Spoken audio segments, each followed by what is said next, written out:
Hola, el día de hoy les hablaremos sobre el análisis del discurso, su problemática epistemológica, teóricas y metodológicas.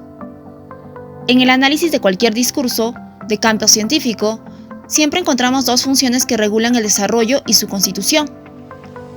La primera función es el movimiento del conocimiento, que se da por acumulación, por ruptura y por convergencia. Por acumulación son integradoras, por ruptura es cuando las teorías rompen con los antecedentes, y por convergencia, cuando se articulan varias propuestas teóricas para la construcción de objetos de estudio. La segunda función es la constitución de disciplinas e interdisciplinas. Lo disciplinario es una disciplina que se constituye desde una problemática específica y establece límites. Lo interdisciplinario se genera cuando el mismo objeto de estudio se constituye desde varias perspectivas. Dentro de lo interdisciplinario se producen dos niveles. En primer grado se articulan dos disciplinas y en segundo grado es cuando son más de dos disciplinas y el objeto de estudio es más complejo. La interdisciplinariedad surge por dos factores interrelacionados. El primero es el desarrollo epistemológico, un desarrollo interno de las mismas teorías científicas. El segundo se relaciona con las complejidades de los procesos históricos, sociales y culturales de misma naturaleza. Dentro del campo de las ciencias del lenguaje y las ciencias humanas, el análisis del discurso logra un auge por varias razones. Una de estas es por complementariedad de la lingüística con otras ciencias sociales. La interdisciplinariedad no solo se da en las ciencias sociales, sino también en las ciencias naturales. Tanto en el campo de las ciencias sociales como en el de las crisis del lenguaje, la dimensión pragmática se beneficia y con ello el análisis del discurso. El lenguaje estudiado desde el performance, el lenguaje en acción y el lenguaje como acción. Las principales problemáticas del análisis del discurso, según la Escuela Francesa del Análisis del Discurso, se abordan problemas relacionados con el poder, la ideología y en una teoría del sujeto con corte materialista. La primera problemática es la constitución de la unidad analítica. En su constitución se dan los movimientos de acumulación, ruptura y convergencia. La relación categorial homóloga del discurso habla. Según la escuela francesa, el discurso se articula al proceso de producción y el texto es el producto. En lingüística textual, el texto es la categoría más fuerte, el marco estructural y el discurso es el producto. El discurso se relaciona con las condiciones de producción, circulación y recepción. El discurso está constituido por varias materialidades con funcionamientos diferentes. La segunda problemática es la condición de producción, circulación y recepción.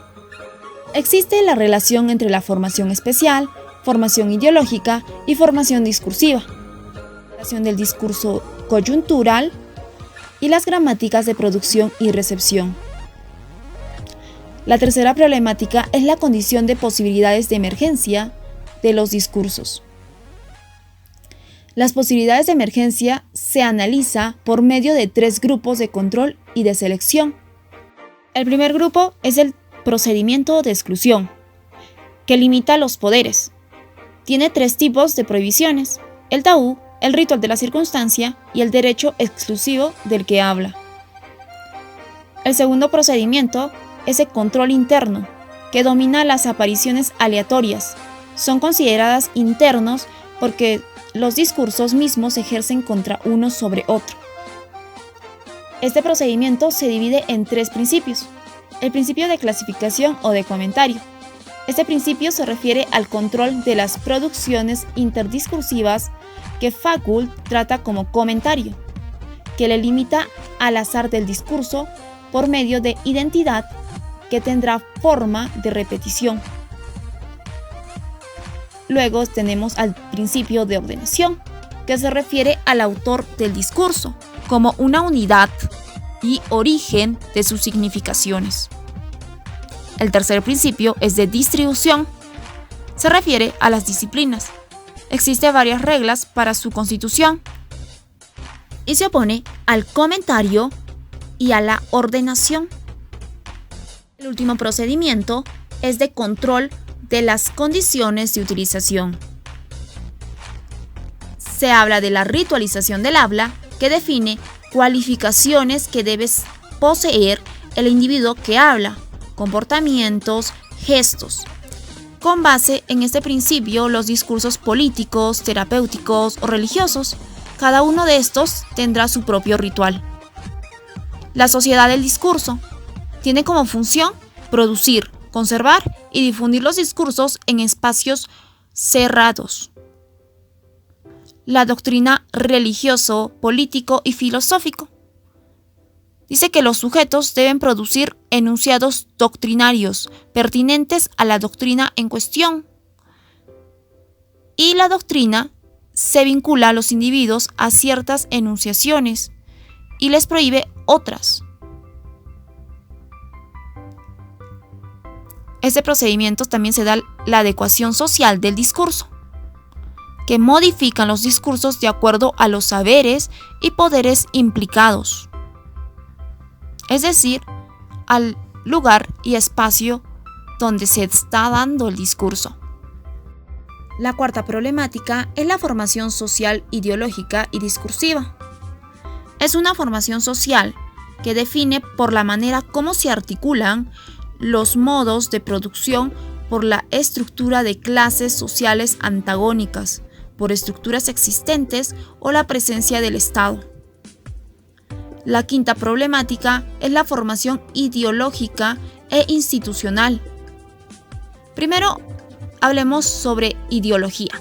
La definición de ideología es que es una falsa conciencia, una distorsión de la realidad y también se define como verdadera, por lo cual los hombres son consecuencia de los conflictos sociales. Lo ideológico es un fenómeno complejo, donde existen dos polos opuestos que van desde falsa conciencia a conciencia verdadera.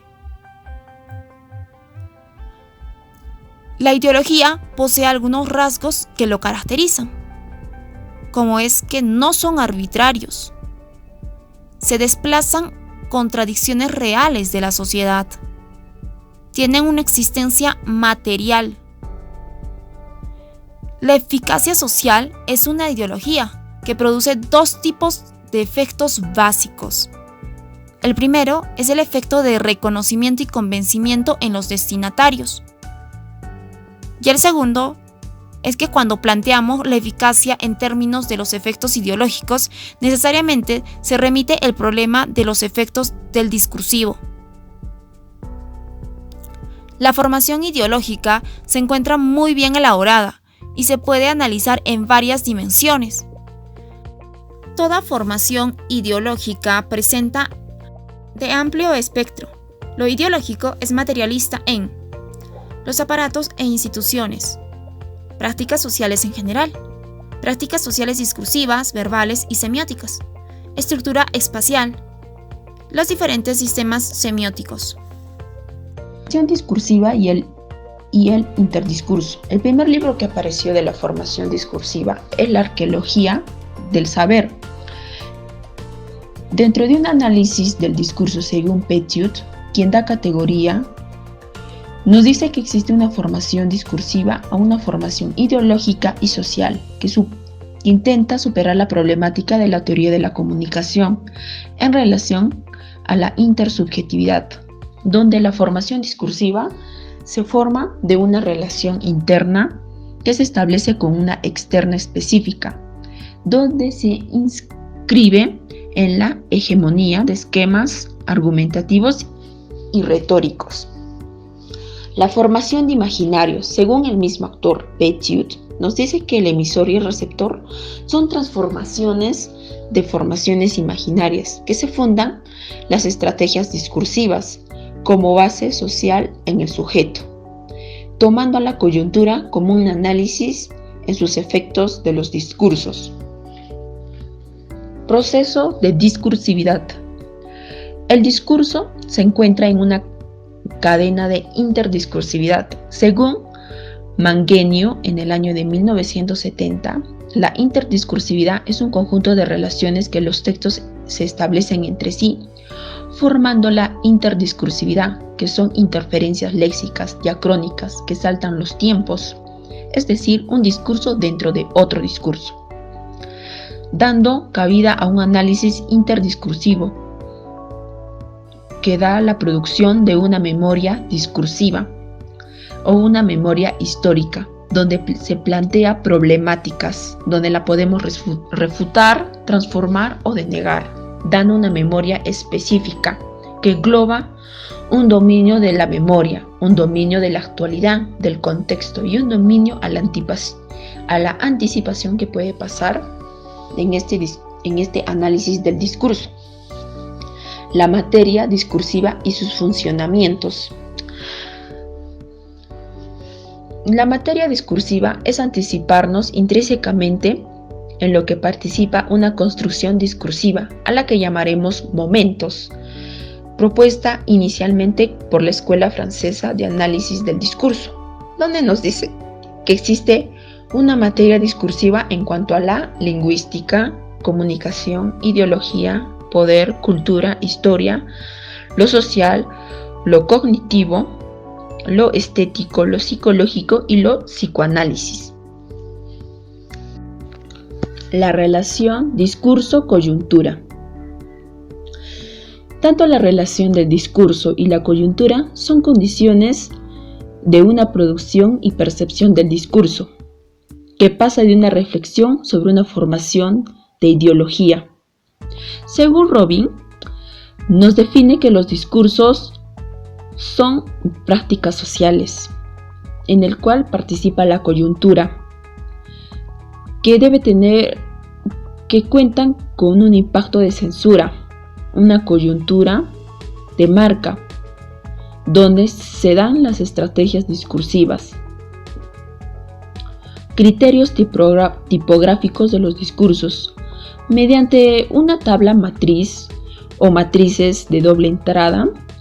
Se puede conocer los criterios tipográficos de un discurso, a la cual se hace una sumatoria final y se obtiene un resultado, y podemos saber qué tipo y subtipo de discurso estamos planteando. Para muchos de ellos, si no es todos, más que nada se fundamentan o tienen una función de un análisis del discurso ideológico. Los sujetos del discurso, tanto el material del discurso como el sujeto del discurso tienen una gran relación, donde tienen múltiple competitividad, donde el discurso toma como una práctica social particular, donde se gira a lo analítico significativo, donde podemos dar planteamientos y posteriormente dando una acción social, dando construcciones teóricas para un análisis discursivo, construyendo del sujeto, que tiene que ver con una construcción del sentido.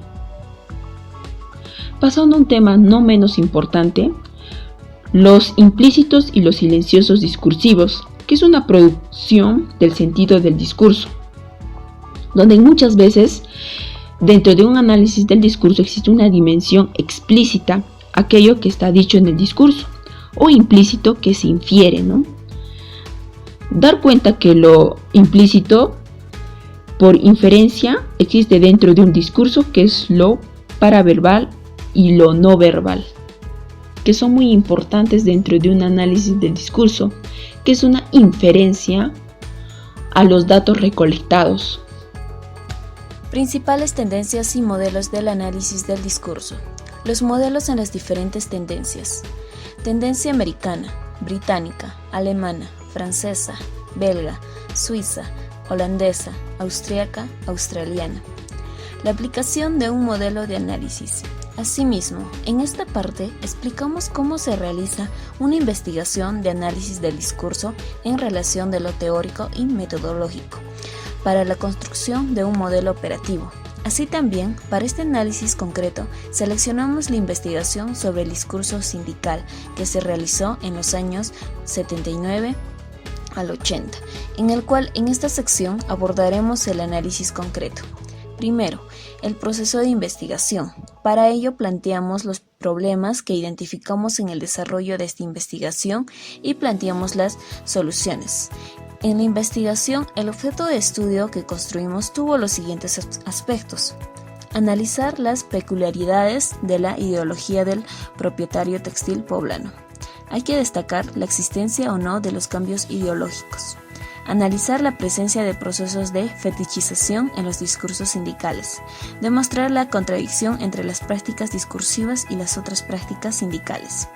Este objeto de estudio implicó que en los planteamientos teóricos, metodológicos, tuviéramos que considerar los siguientes problemas. Primero, la definición del concepto de ideología para llegar al proceso de fetichización. Segundo, la relación discurso-ideología. Tercero, las condiciones de producción y recepción de los discursos sindicales. Cuarto, los procesos de enunciación. Quinto, la estructura temática y argumentativa. Estos aspectos teóricos permitieron llegar a categorías operativas de análisis que fueron integradas en un modelo operativo y dio como resultado llegar a los datos discursivos. El universo de esta investigación fue delimitado de la siguiente manera: ubicación industrial, la rama textil; ubicación geográfica, ciudad de Puebla, México; ubicación social, proletariado textil poblano; ubicación temporal, la década de los 60. Estos aspectos se basan en criterios cualitativos que los justifican.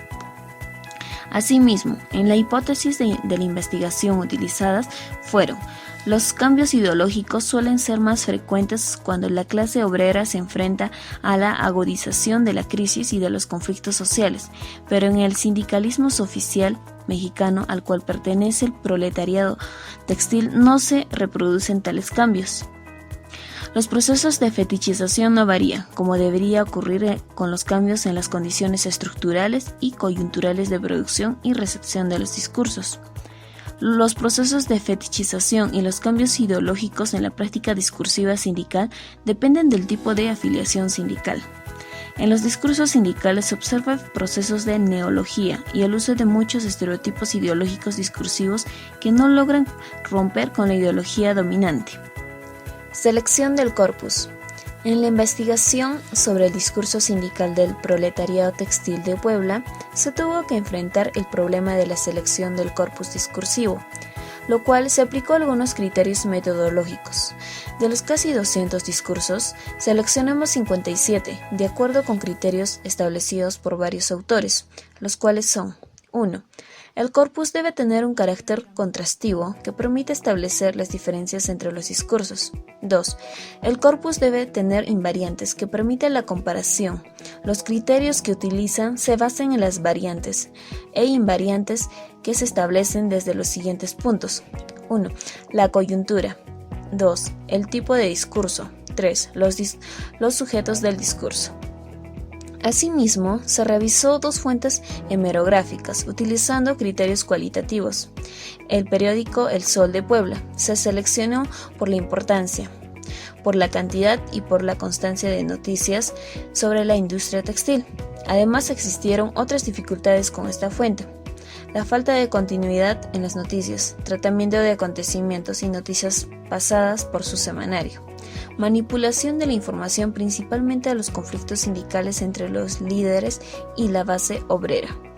Los discursos de la resistencia eran excluidos. La selección del corpus se hizo con base con estas 2 fuentes, considerando las coyunturas conflictivas de la renovación de los contratos colectivos de trabajo. El corpus discursivo, cuya constitución es fundamental para un análisis riguroso, quedó constituido de la siguiente manera: A. Conjunto discursivo 1. Proletariado textil, burguesía textil. B. Conjunto discursivo 2. Clase obrera, clase obrera. C. Conjunto discursivo 3. Clase obrera. Discurso sindical. Las características generales y específicas. Los objetos discursivos se refieren casi siempre a los contratos colectivos de trabajo. Sus funciones principales son la apelativa, la expresiva y la referencial. Los sujetos suelen ser las centrales, las federaciones, los comités sindicales, los líderes sindicales, el cual predomina el corporativismo. El aparato ideológico está constituido por las constituciones e instituciones, desde las cuales deben generar discursos sindicados. La macrocooperación es argumentativa. Los discursos pueden ser orales o escritos, son formales más que informales. Los criterios aplicados dieron los siguientes resultados. A. El objeto discursivo nuclear es el contrato colectivo trabajo. B. Las principales funciones del lenguaje son la expresiva, la apelativa y la referencial. C. Los sujetos están y son la central obrera. Por otro lado, tenemos las características de estos discursos sindicales, los cuales son discursos más descriptivos que analíticos. Son discursos de un carácter estático, producto de la ausencia de variación en las condiciones estructurales de producción y recepción en los discursos. Los pseudo-discursos sindicales que se homologan como un pseudo-movimiento obrero, textil, porque ocultan sus condiciones estructurales y coyunturales de producción. La presencia de estos pseudo-discursos sindicales implica la exclusión de posibles discursos sindicales auténticos que surgen en la década. Las condiciones de producción y recepción en los discursos sindicales. Se considera dos las condiciones estructurales y las coyunturales. Las estructurales de producción, recepción de los discursos corresponden a las coordenadas económicas políticas y las sociales que se observen las condiciones estructurales, condicionales e inciden directamente sobre las coyunturales en la dialéctica. Por otro lado, tenemos los procesos de fetichización en los discursos sindicales. Para llegar a la categoría de procesos de fetichización, realizamos un largo desarrollo teórico, con otras categorías que aparecen en la teoría materialista de las ideologías como son la enajenación, alineación y cosificación. De este amplio desarrollo llegamos a las siguientes conclusiones. A. El concepto de ideología se vincula con los de alienación, enajenación, con significación y fetichismo en su sentido restringido. B. Las diferencias establecidas por algunos autores entre el concepto de esta que posibilitó una mayor profundidad analítica. C. Nos parece pertinente entender lo ideológico en el sentido restringido como una fetichista haciendo la conciencia. Podemos llegar a la categoría operativa de procesos de fetichización para analizar el funcionamiento ideológico en la práctica discursiva sindical. Los procesos en el discurso inician fundamentalmente en la lucha de clases, en lo económico, ideológico y político. Los discursos sindicales en la construcción antagónica entre el proletariado textil no se maneja explícitamente ni es reconocida este desconocimiento. Está oculta como consecuencia que en muchos momentos los líderes obreros asuman el riesgo de burguesía textil poblana. Por último, la modalización, los discursos sindicales. Es un funcionamiento muy significativo de la dimensión enunciativa porque permite directamente a las posiciones de los sujetos respecto a sus discursos. Y por último, los procesos de fetichización en el enunciado. 1. Estructuras de significación, oposiciones semánticas. En el cuadro se encuentran dos conceptos que se oponen: la clase obrera y la dominante, donde ésta está presente la variante léxica clase. En el caso de los sintagmas nominales y verbales, está como posición semántica básica, produciendo enfrentamiento, y para descalificar al adversario se toma en cuenta 4 adjetivos: negativo, injusto, inhumano e insolente, para lo que es característico de estos discursos sindicales: capital de trabajo versus capital de dinero, hombres explotados versus capitalistas adinerados. Segundo, operaciones de identificación. Mediante esta operación se reducen los problemas de contradicción real entre las dos clases obrera y dominante a los problemas de moral y ética. Y por último tenemos el componente temático en los discursos sindicales. Es importante no solo destacar la forma de tratamiento de los objetos discursivos, sino la discontinuidad de algunos y la exclusión de otros.